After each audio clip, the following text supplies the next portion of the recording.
Hello friends, welcome to my channel general education. Friends, आज का video politics से related है, तो चलिए स्टार्ट करते हैं। हमारा पहला क्वेश्चन है, भारत में वित्त आयोग के सदस्यों की नियुक्ति किसके द्वारा की जाती है? तो भारत में वित्त आयोग के सदस्यों की नियुक्ति यह की जाती है राष्ट्रपति के द्वारा। और भारतीय वित्त आयोग की स्थापना कब हुई थी? तो भारतीय वित्त आयोग की स्थापना हुई थी 1951 में। और इसका मुख्यालय कहाँ पर है? तो इसका मुख्यालय है न्यू दिल्ली। अगला क्वेश्चन देखते हैं, निम्न में से किस समिति का पदेन अध्यक्ष लोकसभा का अध्यक्ष होता है? तो इनमें से जो नियम समिति का पदेन अध्यक्ष होता है वह लोकसभा का अध्यक्ष होता है। तो राइट आंसर ऑप्शन ए हो जाएगा। और नियम समिति की स्थापना कब हुई थी? तो नियम समिति की स्थापना हुई थी 1921 में। भारत सरकार अधिनियम 1919 के तहत की गई थी और यह अभी भी विद्यमान है। और इस समिति में कुल 22 सदस्य होते हैं, जिनमें से 15 सदस्य लोकसभा से तथा 7 सदस्य राज्यसभा से होते हैं। चलिए अगला क्वेश्चन देखते हैं, राज्यसभा कब भंग होती है? तो राज्यसभा कब भंग होती है, इसका राइट आंसर हो जाएगा कभी नहीं। तो ऑप्शन डी राइट आंसर है, क्योंकि राज्यसभा कभी भी भंग नहीं होती है, क्योंकि इसमें हर 2 साल पर इसमें सदस्यों की नियुक्ति होती रहती है। अगला क्वेश्चन है, भारतीय संविधान द्वारा मौलिक अधिकार दिए गए हैं?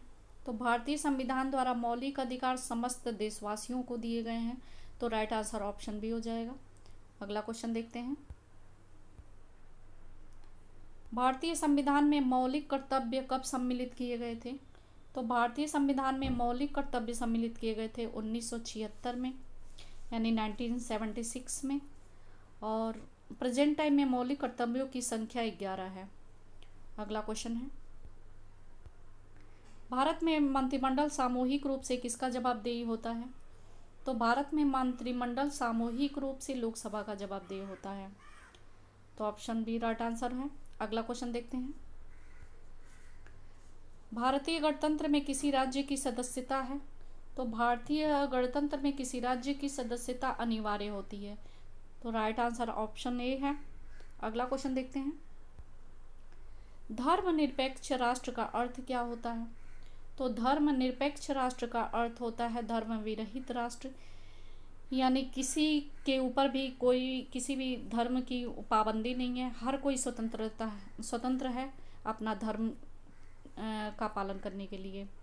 अगला क्वेश्चन देखते हैं, सामाजिक समता से क्या अभिप्राय है? तो सामाजिक समता से अभिप्राय है समाज में कोई भेदभाव ना हो। अगला क्वेश्चन देखते हैं, कौन सा राजनीतिक अधिकार नहीं है? तो इनमें से जो शिक्षा का अधिकार है वह राजनीतिक अधिकार नहीं है, क्योंकि सार्वजनिक पद प्राप्ति का अधिकार, मतदान का अधिकार और चुनाव में सहभागिता का अधिकार, ये सारे ही अधिकार राजनीतिक अधिकार हैं, लेकिन जो शिक्षा का अधिकार है वो राजनीतिक अधिकार नहीं है। अगला क्वेश्चन देखते हैं, योजना आयोग का अध्यक्ष कौन होता है? तो योजना आयोग का अध्यक्ष होता है प्रधानमंत्री, यानी जो तात्कालिक प्रधानमंत्री होता है वह योजना आयोग का अध्यक्ष होता है। अगला क्वेश्चन देखते हैं, भारतीय संविधान का निम्नलिखित में से कौन सा पक्ष यूएसए के संविधान के समान है? तो भारतीय संविधान का जो मौलिक अधिकार है वह यूएसए के संविधान के समान है। तो राइट आंसर ऑप्शन ए हो जाएगा। अगला क्वेश्चन देखते हैं, संयुक्त राष्ट्र संघ ने निम्नलिखित में से कौन से दिन मानव अधिकारों का घोषणा पत्र स्वीकृत किया था? तो संयुक्त राष्ट्र संघ ने इनमें से 1948 के दिन मानव अधिकारों का घोषणा पत्र स्वीकृत किया था। तो राइट आंसर ऑप्शन डी हो जाएगा। अगला क्वेश्चन देखते हैं, संयुक्त राष्ट्र से जुड़ा पहला विशिष्ट संगठन कौन सा है?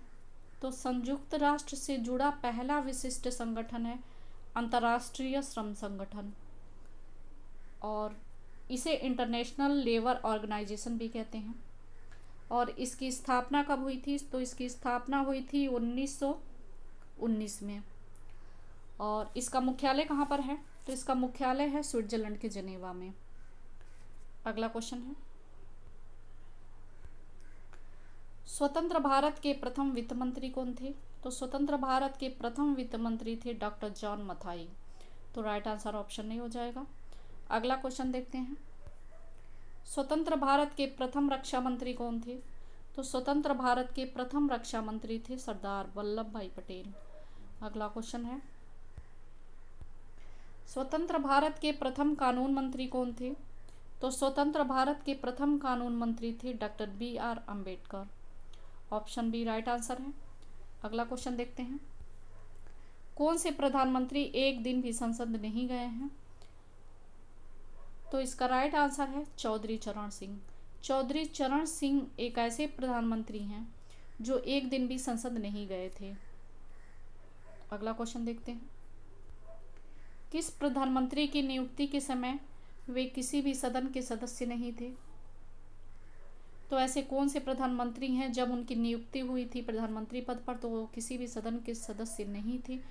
तो वो प्रधानमंत्री हैं HD देवगौड़ा।